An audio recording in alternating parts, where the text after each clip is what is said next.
Hey guys, fishing and stuff. Today, I got 8 more hacks that you're probably gonna find interesting, so stick around. Today, I got 8 more fishing hacks, and I think you're gonna like them. If you're the type of person that likes doing DIYs and you've not been on my channel before, go over and check it out. I got a long list of DIYs that'll help you save money, and if you find something you like, click subscribe and click the bell so that YouTube will notify you when I post videos and you can watch them. Now let's quit wasting time and let's get into these fishing hacks. Fishing hack number 1. So I had a hack video a while back where I talked about using these notebooks. They're basically for bass fishing, but I talked about using them for different kinds of fishing. This one here, by the way, is set up for catfishing, as you can probably tell, because I got dragon weights, I got peg floats. This one's set up for bass fishing. I got my bigger soft plastics in here, and this one's set up for crappie fishing, which I got all kind of crappie jigs. Anyway, now these right here are pencil pouches, and most of you older guys probably remember using these in school. You stick them in a notebook and you keep pencils in them. Well, these pencil pouches was like 97 cents a piece, I think, at Walmart. And this right here is a notebook. And this notebook, it zips closed. And I mean, it's pretty cool. It's got a pouch over here with a zipper in it. But it's just a basic notebook. I think I spent around $3 for this notebook at Walmart. What you can do is you can take these pencil pouches and you can use these to hold lures, sinkers, hooks. So in the end, basically with these pencil pouches, you can make you a lure notebook just like the ones you buy, but you use pencil pouches instead. And you can keep all kinds of stuff in this. I mean, it'll hold just as much as the ones you buy that cost a lot of money. And my favorite part about these things is they come with a zipper.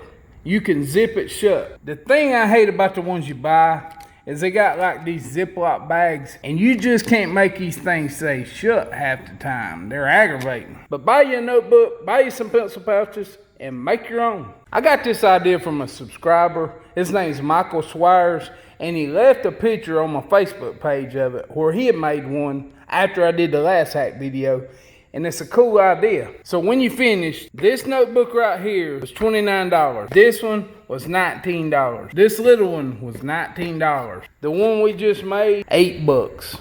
Can't beat that. Fishing hack number 2. These are called coax staples. You put them over your coax cable and you nail them in and it holds it up. Everybody knows what this is. This is a sinker slide. You put a sinker on it and you run your line through this little hole right here, and it allows it to slide up and down on your line. These things aren't cheap.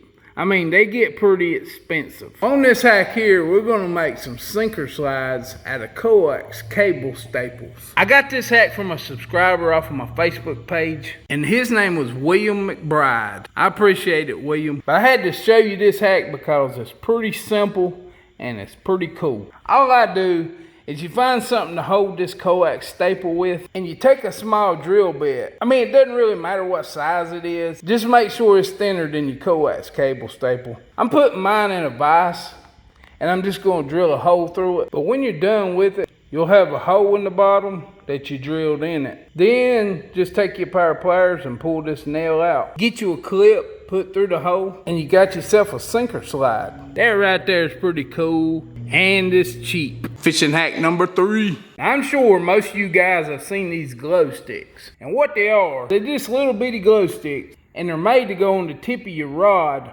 or in a bobber so you can see at night. Because there ain't nothing greater than catfishing at night and being able to tell when you're getting a bite. Well, this little pack here, it comes with 2 in it, and it was $1.50. What a bargain. You get 2 whole tiny little glow sticks for 75 cents a piece. Or you can get these beacon glow sticks. Well, now they come with a holder, but you only get 1 glow stick, and it's $1. That's probably the better deal, but I think both of them's crazy. You've probably seen these. These are glow bracelets. They're a lot longer than these, but all they are is bracelets that kids put on them. Wear to parties or wear to the skating rink or anywhere in the dark. But you can buy these bracelets and you can put them on the end of your rod so you can see it at night. Well, if you go over to the party section at Walmart, you know, where they keep all the party supplies, you'll find all kinds of glow sticks over there. And I got 8 of these bracelets for $1. So basically these are 12.5 cents a piece. I mean, I don't know if you can afford that, but if you can afford this, you might want to be able to afford that, which is considerably cheaper. And when you're out there fishing, if you buy you some of these tiny little tie straps, you get them at Harbor Freight, they don't cost nothing. But you could tie these glow straps onto your rods and use them instead. It's all about saving money, people. Saving money. Fishing hack number 4. Most people knows what a catfish float is, and this is a good float that a lot of good fishermen use. A lot of guys use it. Matter of fact, I think Zach Royce uses these. Muddy River Catfish and Chris Flores, a friend of his, made a catfish float out of a pool noodle years ago, and it was pretty cool. And Patriot James, Catfishers of America, he makes floats and sells them, and his look pretty good too. But if you're out on the river and you need a catfish float that don't cost much, get yourself a piece of pool noodle. Then you just run you a zip tie around it and put you a swivel on it. And if you didn't want to put a swivel on it, you could put a sinker slide on it. But how you gonna see this thing at night? Bam, there you go. All you need is another one of those glow sticks. Those 12.5 cent glow sticks. Just make sure you put your glow stick on the opposite side of your swivel, so when it's in the water, the glow stick will be sticking up. Hack number 5. Okay, since we're on the subject of catfish bobbers, the next hack is a balloon bobber. The cool thing about a balloon bobber is if you had 30 pool noodle bobbers, it'll take up a lot of room on your boat. This right here is how much room 30 balloon bobbers take up. Not very much. All you gotta do is when you blow up your balloon and you're getting ready to tie it, just tie you a swivel on to the end of it. Then you can hook it onto your rig, and this becomes a bobber. Shark fishermen started using these years ago, and one of the cool things about them is, depending on how much you blow it up, is how much weight it'll hold up.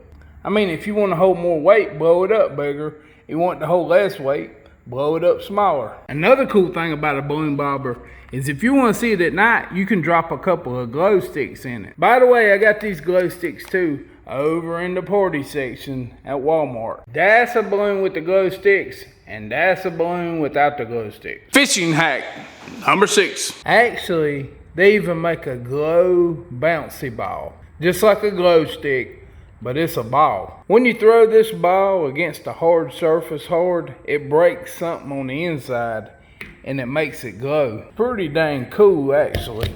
Let's turn the light out and see what it looks like. Yep, it works. It's pretty close to a catfish bobber in size too.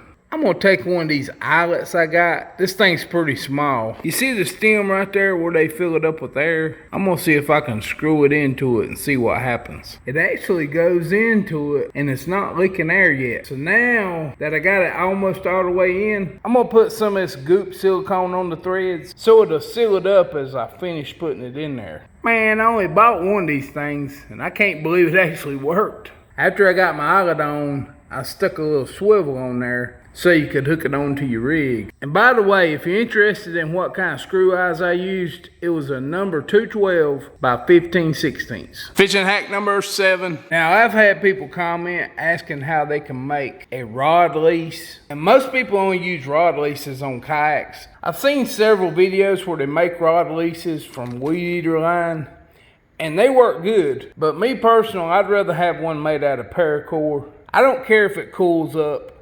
I just think this is much nicer to work with. Basically, all you're gonna need is some kind of good nylon thread, a needle, some heat shrink tube, and a couple of spring clips. These are old cheap ones I got from Walmart. But all you're gonna need to do is first slide your heat shrink tube onto your paracord. Slide it on down. Take the paracord, wrap it around one of the spring clips, and where it overlaps, you're gonna sew that together. After you get it sewed together good, slide your heat shrink back up and heat it up. But when you're done, the shrink wrap cleans everything up and you got yourself a cool rod leash. And last but not least, fishing hack number 8. I got a cleat on my boat right here up front that I can tie off to. And you can probably see that hole right there, and that hole right there was where my cleat was on the back. Well, I had to take it off because when I installed my rod rack, it was in the way. So I filled in the 2 holes and I still have the cleat. Well, on this hack, I'm gonna show you a way to have an adjustable cleat on your boat. And you can put it anywhere you want. But you're gonna need yourself some stainless steel carriage bolts. and make sure they're long enough to go through your cleat. The first thing I'm gonna do is I'm gonna grind down each side of the carriage bolt. I'm gonna make it shaped like a T so it'll fit my track. Now just stick on both of my track, put my cleat on, and put the nuts on top. But to be honest with you, it's a whole lot faster if you got one of these band saws I made. I made a video about it, go check it out. When you're done, you got your adjustable cleat. Anywhere you have rod track, you can move this cleat to too. I think it's gonna work good. Well, there they are, 8 fishing hacks, and I hope you found something useful. Hey guys, if you like this video, click that like button. And if you're not subscribed, then what you waiting on? And as always, I appreciate you watching, and I'll see you on the next build.